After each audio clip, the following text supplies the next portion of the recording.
हैं। जैसे हम बस से यात्रा करते हैं, ट्रेन से करते हैं, एरोप्लेन से करते हैं और जहाज से यानी शिप से भी यात्रा करते हैं। तो हर यात्रा का अपना अपना एक अलग आनंद है। अगर हम बस से यात्रा करते हैं उसका एक अलग आनंद है, ट्रेन से करते हैं उसका भी एक अलग आनंद है, या हवाई जहाज़ से करते हैं तो उसका भी एक अपना अपना आनंद है। और शिप से अगर हम यात्रा करते हैं तो शिप यात्रा का भी अपना एक अलग आनंद है। तो ऋत्विक को यानी समुद्री यात्रा करने का बहुत शौक़ है। इनको किसका शौक़ है?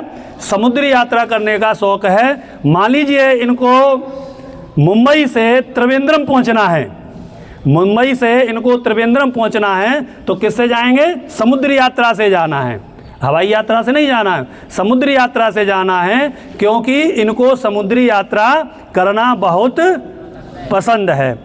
तो जो समुद्री यात्रा का जो कैप्टन है समुद्री यात्रा का जो शिप है उसका जो कैप्टन है उसका नाम है टोपी शंकर। हाँ, उसका नाम टोपी शंकर है। और टोपी शंकर इसलिए है कि वो अखबार से टोपियाँ बहुत बनाता है। तो टोपी शंकर ने कहा कि भाई तुमको मुंबई से त्रिवेंद्रम जाना है तो कितना समय लगेगा? 4 दिन की यात्रा है, और 4 दिन की यात्रा में मैं पर डे आपको एक टोपी पहनाऊंगा अखबार से बनाकर। तो टोपी शंकर का ठीक है, ऋत्विक तैयार हो गए और समुद्री यात्रा करते हैं। पहले दिन गए तो टोपी शंकर ने एक टोपी बनाई और उसको ऋत्विक को पहना दिया। तो ऋत्विक बड़े प्रसन्न हुए। किस तरह से टोपी बनाई जरा ये देखें आप में से कोई ने माइक पकड़ना पड़ेगा थोड़ा। मैं पकड़ लेता हूँ। तो ये जैसे ये अखबार का पेज है ना, आप इसको घर पे भी करेंगे। ये अखबार का पेज है, इसको जैसे देखो मैंने मोड़ा है ना, इस तरह से मोड़ना है आपको, ठीक है। और ये फोल्ड करके एक फोल्ड आपको ये देना है,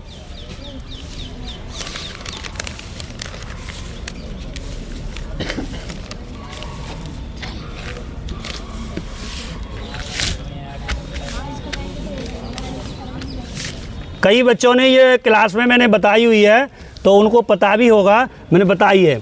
तो पहले दिन उसने ये टोपी बनाई है और ऋत्विक को क्या कर दी? पहना दी। तो ऋत्विक देखो प्रसन्न भी हो रहे हैं, तो ऋत्विक बड़े प्रसन्न हुए। तो इस टोपी को पहनकर ऋत्विक जो उसका ऋत्विक कोई बात नहीं बड़ी है, तो ये टोपी पहनाई तो ऋत्विक प्रसन्न हुए। इनकी प्रसन्नता का कारण ये भी था कि शिप वाले से ये उसका अनुबंध हो गया कि हम तुमको खाना भी देंगे। तो ऋत्विक को उस कैप्टन ने खाना भी दिया। तो जब मुफ्त में खाना मिले तो हर एक व्यक्ति प्रसन्न हो ही जाता है। तो अब इसके बाद आया कौन सा? दूसरा दिन। तो दूसरे दिन क्या किया? एक इधर से था ये जो वाला, ये वाला भी मोड़ दिया,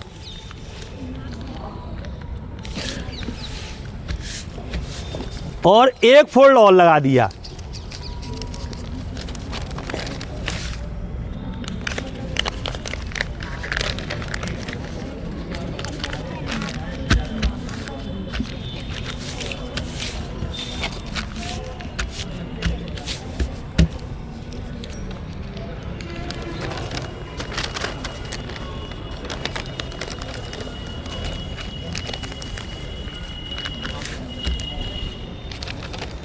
तो दूसरे दिन उसने ये वाली टोपी पहनाई, ये वाली टोपी।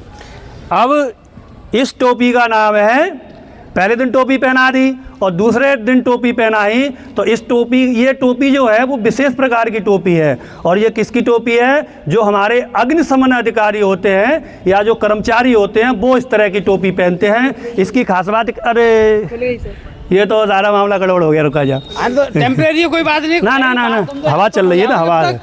टोपी बनाने में एक्सपर्ट हो जाओ जब तक ये छोटे हो। अरे करत अभ्यास के जड़ में तो ये थोड़ा हवा ने हमारा जो है हवा का इसमें रेजिस्टेंस लग गया, हवा का ना हमारा ना सारा गड़बड़ हो गया मामला। 1 मिनट दोबारा से कोशिश करता हूँ, है ना, थोड़ा भी। अब आगे बता दो, टोपी रहना तो देर लगे। नहीं नहीं नहीं,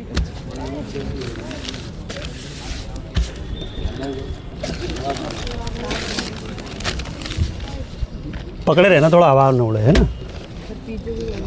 और लोग बच्चा देर आगे। अरे अब डिफरेंट कलर की टोपी बनाना, बरसात का मौसम है, बरसात से बचाओगे, हर तरह की टोपी सीख जाओगे। पकड़े रहना जरा इसको, है ना। तो ये मैं पकड़े रहा हूँ। तो ये हमारे अग्निशमन अधिकारी या कर्मचारी होते हैं, वो इस तरह की टोपी पहनते हैं। इसकी खास बात क्या है जरा देखना आप।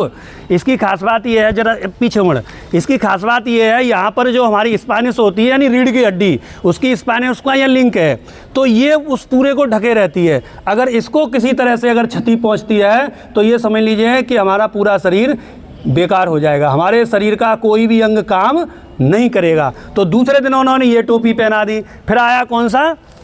तीसरा दिन। तो तीसरे दिन में ये जो फोल्ड है इसको भी मोड़ दिया, इसको भी मोड़ दिया। एक मिनट,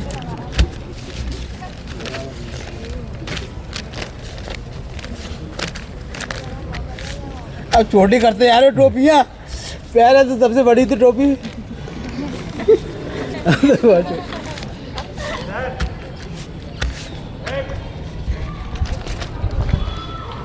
ठीक है। दूसरे दिन उन्होंने इस प्रकार की टोपी पहनाई और इस टोपी का नाम है शिकारी टोपी, यानी जो शिकार करते हैं वो इस तरह की टोपी पहनते हैं। लेकिन आपको शिकार नहीं करनी है।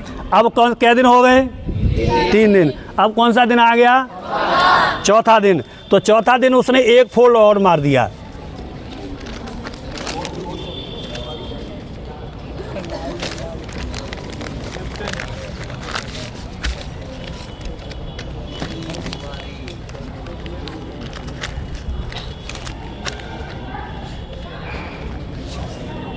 चौथा दिन एक फोल्ड और मार दिया और ये टोपी है, इसका नाम है कौन सी?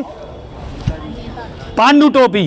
यानी जो मुंबई के हवलदार होते हैं वो इस टोपी को पहनते हैं, इसका नाम है पांडु टोपी। कितनी टोपियाँ हो गई? 4 टोपियाँ हो गई। अब क्या हुआ?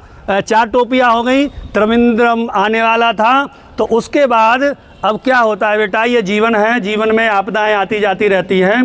तो अब इस कहानी में क्या आया? कुछ ट्विस्ट आया। ट्विस्ट क्या आया? बहुत तेज से आंधी, बारिश, बड़े काले काले घने वो बादल। यानी कि अब जो चौथा दिन है, तो चौथे दिन उन्होंने क्या किया कि इसको, यानी कि अब चौथे दिन अब आपको इनको ऋत्विक को घर पहुंचाना है, तो उन्होंने कहा कि अब ये जो हमारी क्या बन गई? नाव बन गई।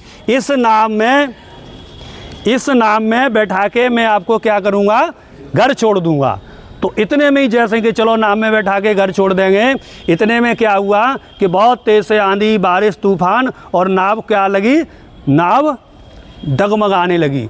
जब नाव डगमगाने लगी, ये समझ लो 2-2 मीटर ऊंची समुद्र की लहरें, और एक अचानक क्या आया? एक लहर आई और उसने नाव का ये वाला हिस्सा क्या कर दिया?